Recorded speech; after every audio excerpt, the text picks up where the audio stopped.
Hi, welcome back to my kitchen garden. Today I'm going to show you a short video on kimchi. Let me switch you around here. Okay, you can see I've got a couple things from the garden I'm not going to use for this, but I do have some carrots that I've chopped up, some green onions, some scallions, and I've got some garlic that I pulled earlier. That's daikon sliced. Got some cabbage, some Napa cabbage I made. And this is actually some, in here, I have a brine, the kohlrabi that's cut up. So I'm gonna take all of these things and put them together in kind of a sauce that it starts with a base of rice. It's like a powdered rice. I've used a coffee grinder to make into kind of a flour. I'm now cooking it down so it's like a paste.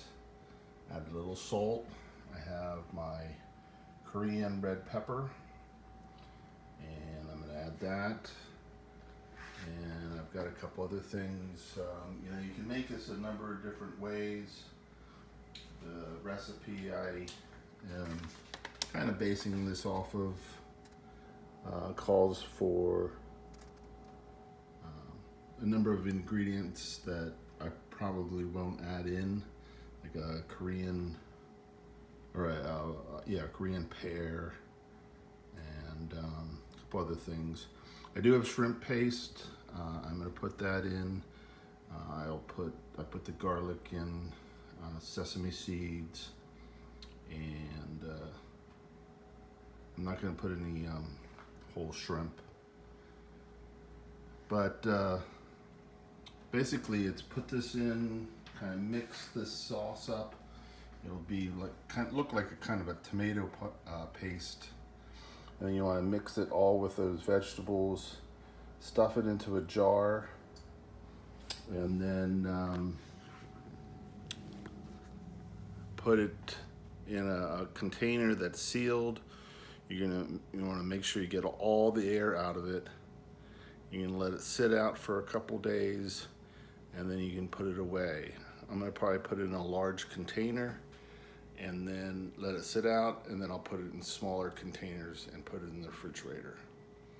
So I'll let you know how it turns out. Thanks for coming. Hey, welcome back to the kitchen garden. I have a couple new friends for the garden. Here's one. He's just kind of hovering down. I discovered them just kind of taking up some space in the garden. I think maybe they were waiting for mommy or daddy. Anyhow, there was one, and the other one was just a few yards away. They didn't have any need to move. They just wanted to stay safe. Anyhow, I wanted to show you around the garden and let you know what's been going on here. I've almost finished my fire pit project. Still have a little work to do. Grass needs to come in. But other than that, I've been busy with the garden, trying to get that in shape. Keep up with it. Keep pruning. Right there's the big beefsteak tomato plants. I'll show you those in a little bit. And then they got the squash right in front, the butternut squash. Here are the beefsteak. You can see there.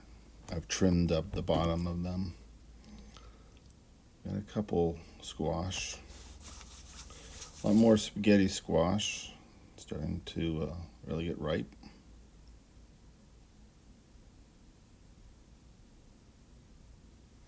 And the green beans. And my finger. Sorry.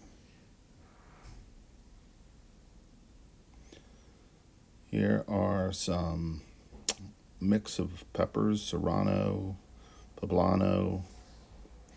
There's banana peppers. There is jalapeno, and I think there's some more serrano behind them. And I put a new sunflower in the middle. I took out all the onions, and here I've got carrots and beets coming up. And here are my Thunderbird peppers. And they're getting pretty big. They'll still take a little while to get ripe. I mean, I could use them now, but I think they're the best when they turn red. Marigolds, they're getting pretty big.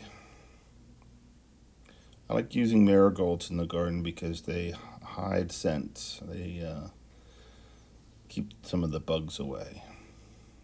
You can see some of those tomatoes are a little bigger than my fist.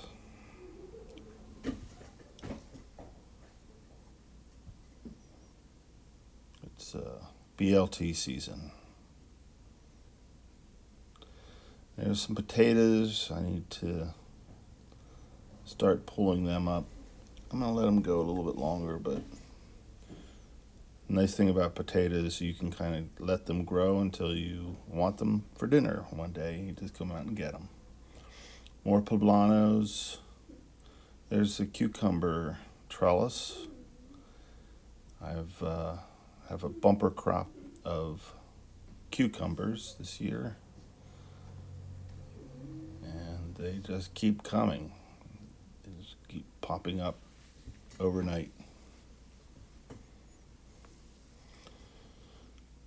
The carrots are coming in.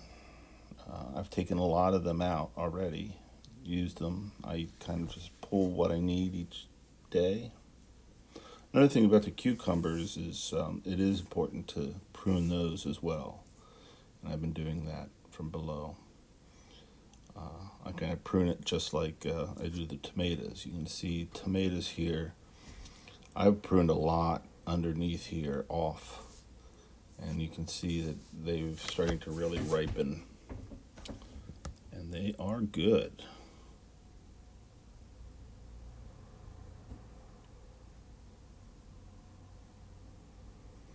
Nice and sweet.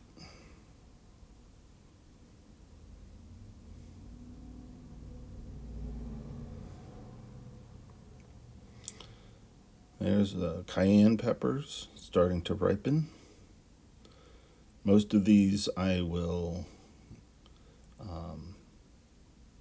ferment and use in a hot sauce. The sunflower. And then I think I'm going to try and dry some too this year. A dehydrator. There's loofah. I'll probably have about 5 or 6 that might get to a finished loofah plant or loofah fruit, whatever you call it. I did plant some new green beans. Hopefully they'll come in by the time the season closes. I've got more tomatoes.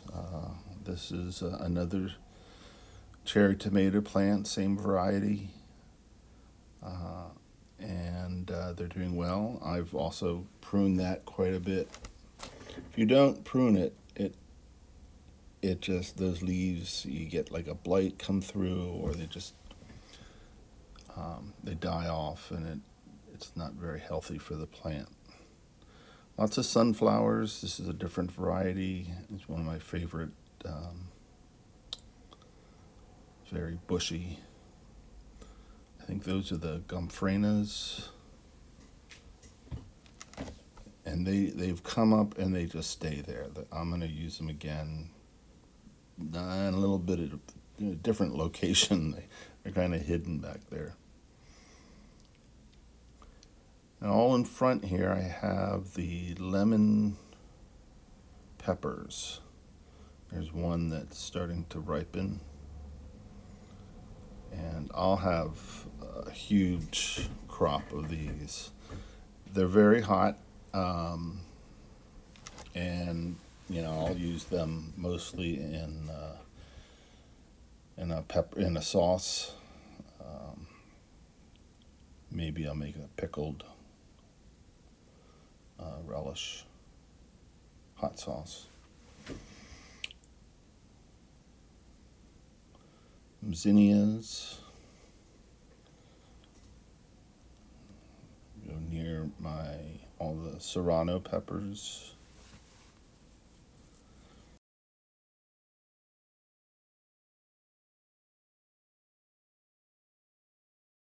Now, to end the video, I wanted to show you the kimchi that I completed. It's in its containers. They're half-gallon containers with their sealed top. I basically suck out all the air, creates a vacuum, and that allows for the fermentation safely. If you wanted to know more about kimchi, I would suggest Googling it, or you can look at culturedfoodlife.com. It's a lot of information about fermented or cultured food and the positive aspects of why would want to eat them. All right, that's it. Thanks for visiting my kitchen garden. Take care.